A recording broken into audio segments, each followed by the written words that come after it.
আসসালামু আলাইকুম। সবাই কেমন আছেন? আলহামদুলিল্লাহ সবাই ভালো আছে। আমিও আলহামদুলিল্লাহ ভালো আছি। আমি আজকে একটা জার্নি শেয়ার করব আপনাদের সাথে। জার্নি বলতে মানে এটা ভাষায় প্রকাশ করার মতো না। আমার 1.5 মাসের পরিশ্রম। এই 1.5 মাস কি আমি চীনা হাঁস পালন করতেছি প্রায় 1.5 বছর হয়েছে।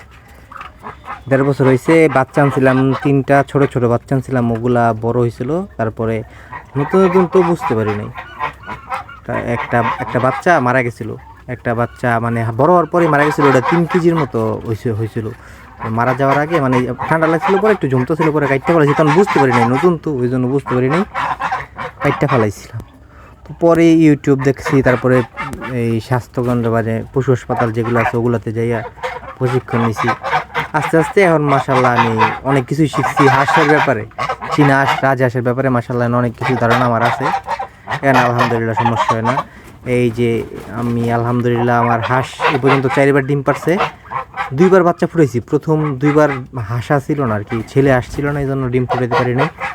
পরে আলহামদুলিল্লাহ 2বার বাচ্চা ফুটছে, আপনারা সবাই দেখছেন। একবারের বাচ্চা বিক্রি করছি, মানে তখন একটু সমস্যা ছিল, মানে আমি বাসায় ছিলাম না, এই জন্য বিক্রি করে দিয়েছিলাম। এবার মাত্র 12টা ডিম দিয়ে বসেছিলাম, ইনশাল্লাহ 7টা বাচ্চা ফুটছে। এই বাচ্চা ফুটানি অনেক ঝামেলা, সবগুলা বাচ্চা ভ্রূণ আসছিল, ডিমে ভ্রূণ আসছিল। তো 4টা বাচ্চারে পাড়ায় মেরা ফেলাইছে, একটা বাচ্চা ভিতরেই মানে মারা গেছিলো।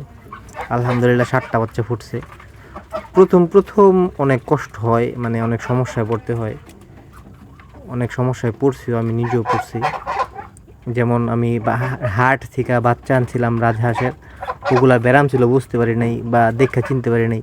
পরে চীনা হাঁস আনছিলাম আর এক জায়গা থেকে, ওগুলো ব্যারাম ছিল, বুঝতে পারি নাই। রাত্রে আনছি, সকালে মারা গেছে, বা সকালে আনছি রাত্রে মারা গেছে, এরকম হয়েছে আমার সাথে।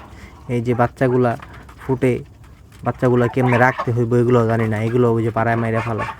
আস্তে আস্তে অনেক কিছু শিখতেছে, অনেক কিছু শেখার বাকি আছে। তারপর অভিজ্ঞদের কাছ থেকে পরামর্শ নিই, যে আমাদের শিখাই দিব কেমনে কি করতে হয় বা কেমনে কি করা লাগে, এগুলো শিখাই দিলে অনেক ভালো হয়। আমরা তো নতুন বা নতুন কিছু করার চেষ্টা করতেছি, সব কিছু জানা থাকে না আগে, এই জন্য শিখাই দিলে ভালো হয় বা কমেন্ট করলে ভালো হয়। ইউটিউবে পোস্ট করি যাতে মানুষ দেখে, আমার উপদেশ দেয়। ইউটিউবেও ভিউ হয় না তেমন একটা, কিছু কিছু ভিউ হয়, আবার ভিউ হয় না, এই আর কি। এখন ইউটিউব যদি বেশি ভিউ দেয় তাইলে মানুষের কাছে যাইতো, মানুষ বইলে দিত, আর উপকৃত হইতাম, অনেক কিছু হইতো। এই যে মাশাল্লাহ 12টা ডিমের চেতে 7টা বাচ্চা ফুটছে, 7টা বাচ্চা আছে। সবাই দোয়া করবেন যাতে আমার এই বাচ্চাগুলো সুস্থ থাকে। ওরা সুস্থ থাকলে নিজের কাছে অনেক ভালো লাগে, নিজের ফ্রেশ লাগে। ওরা অসুস্থ থাকলে নিজের মন মানসিকতা কিচ্ছু ভালো লাগে না, বাজারে দোকানদারিও করতে পারি না। সবাই ভালো থাকবেন। আসসালামু আলাইকুম।